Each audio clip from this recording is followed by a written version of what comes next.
Hey guys, TC here from the Christian Gaming Channel, bringing a brand new episode of Mario Kart Wii. And we'll be playing as Yoshi on the Sugar Scoot. I think it's a vehicle that fits him, honestly. I don't know, I think just Yoshi and Scooter kind of works together well. We're back in Desert Hills again. Honestly, it's a fine enough track. But I do feel like it could use a bit more liveliness. I know it's a desert, but still.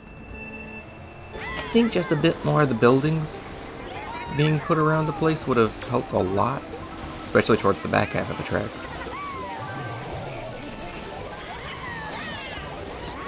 Are those even really buildings, though? They kind of look like parts of a fortress wall. Or they could just be retaining walls, keeping all the sand from spilling onto the track. That could also be a thing.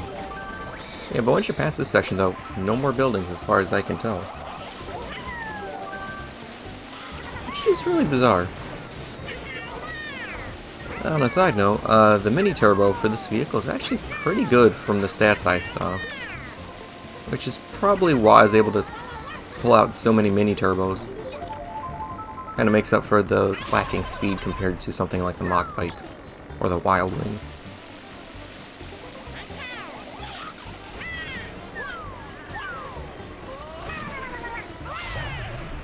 I sometimes still forget that when you throw a banana or any other item forwards, it can be directionally influenced by how you're holding the analog stick.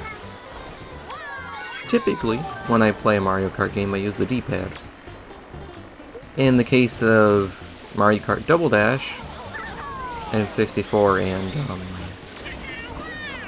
Wii, obviously, you can't do that. So your direction for your item throws isn't exactly as straight as it can be with a D-pad.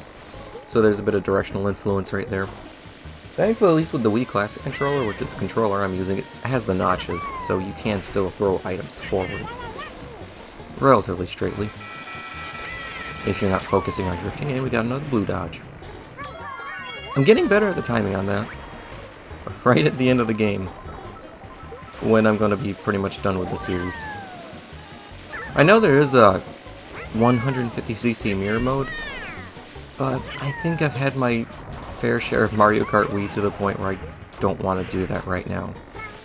I'm not saying I will or I will not do it later, but as far as I'm concerned, I'm kind of just done with Mario Kart Wii after I finish up the 150cc Grand Prix.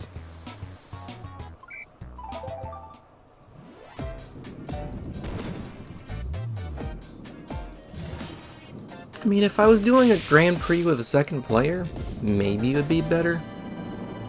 I don't know. Not to say I don't like this game. I mean, it's a very good game, and once the final episode for this series, for now, uploads, I'll probably get my thoughts on it and just go from there. Because I do have some opinions on this game. Some negative and some positive. Not as negative as Mario Kart 64, but still they're a little bit negative. But there's a lot of positives as well. I guess that all totals out to a neutral. Anyways, I'm just gonna hold back for now. I'm gonna hold on to our mushroom because you never know when there's gonna be a shot.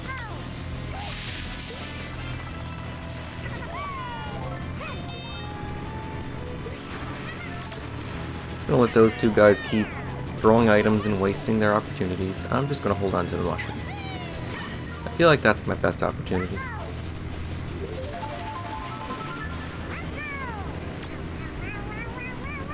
I've gotten to the point where when I'm playing Mario Kart Wii anyways, if I have a mushroom in first or relatively close to first, I'll just hold on to it until I see a blue. Ultimately, that's kind of worked out for me. Granted, I leave myself vulnerable to literally everything else, but at the end of the day, if you're in first place, I don't think there's much of an issue with occasional red shells. I mean, it's not that bad. Especially since we can just wheelie. It It is a very, very overpowered move that bikes can do. I can see why it was removed in Mario Kart 8 and forwards, but I don't know, it just kind of takes an interesting move out, in my opinion.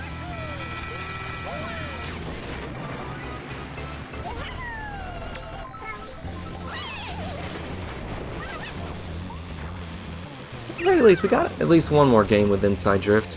Even though Mario Kart 8 significantly debuffed Inside Drift, it was still good. I enjoyed using it. It definitely helped having Inside Drift when everyone else was using Outside Drift. You could take different lines, and that would pretty much trip up most players who weren't expecting that kind of thing. Because they're mostly trapping, you know, with bananas and the like, on Outside Drift lines, while Inside Drift lines aren't really affected by that all that much.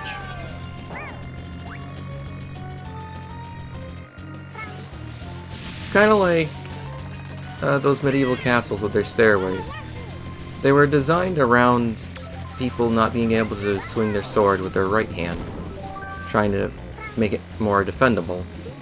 But if someone had a left hand, you know, was left-handed, they were able to get around that quite easily. Same thing in boxing and other sports, actually.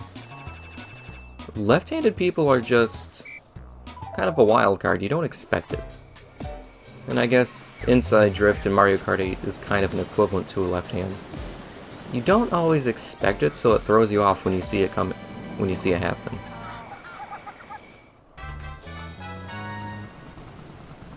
Yeah, it's kind of interesting how left-handedness works. Such a rare thing, honestly.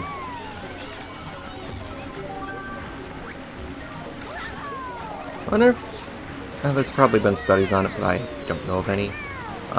Just wonder how left-handedness becomes a thing.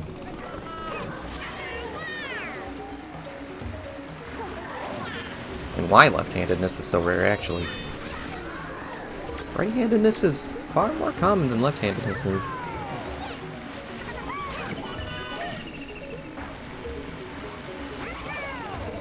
Then you have those people who are just in the middle with being ambidextrous. I don't know if that makes them more rare or less rare than left-handed people. I don't know. And just going back to Mario Kart Wii now, because I don't know where to go from this conversation. DK Jungle Parkway's pretty nice. I like the track, it's got a good layout. It's nice thematically, always gotta love a sunset track. Plus a nice riverboat.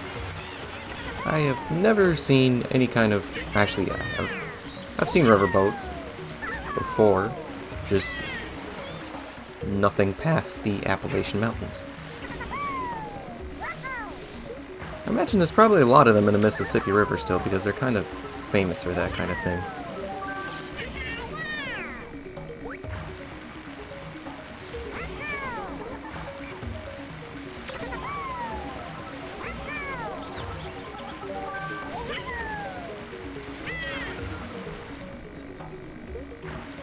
Oh, that was a short-lived topic.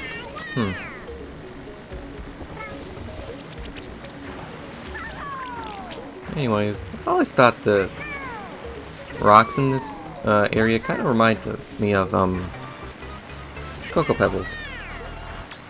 I don't know if anyone outside of North America knows what those are. I don't know what other countries have for quote-unquote breakfast cereals. But they kind of look like Cocoa Pebbles to me. And I imagine you could probably look that up on the internet and find it. Or at least a picture of it.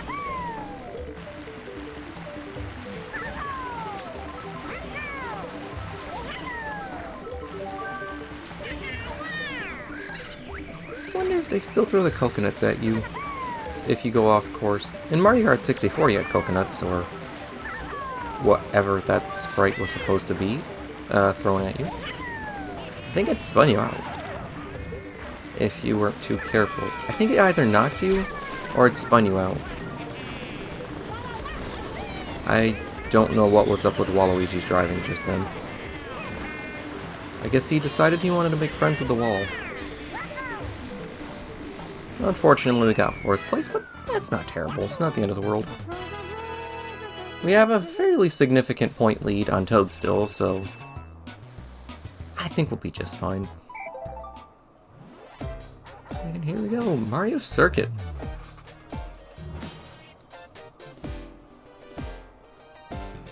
It's a good track. They have blue shells as lamps.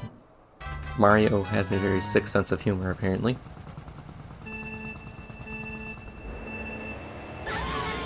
Why would you decorate? There we go. Your whole track with one of the most notorious items in all of Mario Kart. Also, doing commentary in the morning is apparently not a good thing. I am really struggling with the commentary this morning for some reason. Usually I do it mid-afternoon. That way you're kind of awake, you're still at least have some energy, but you're not just waking up kind of grogginess. I feel like I'm somewhere in between that right now. I don't know how some of those people who can just stream way into the middle of the night. I think I would probably just fall asleep midstream, and that wouldn't be fun for anyone. And quite frankly, it'd be very embarrassing.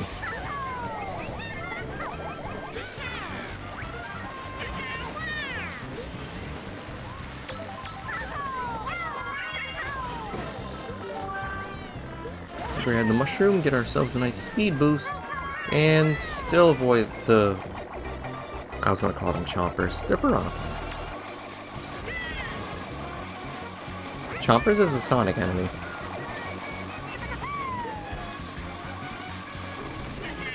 Specifically, I think the fish enemy from Green Hill Zone.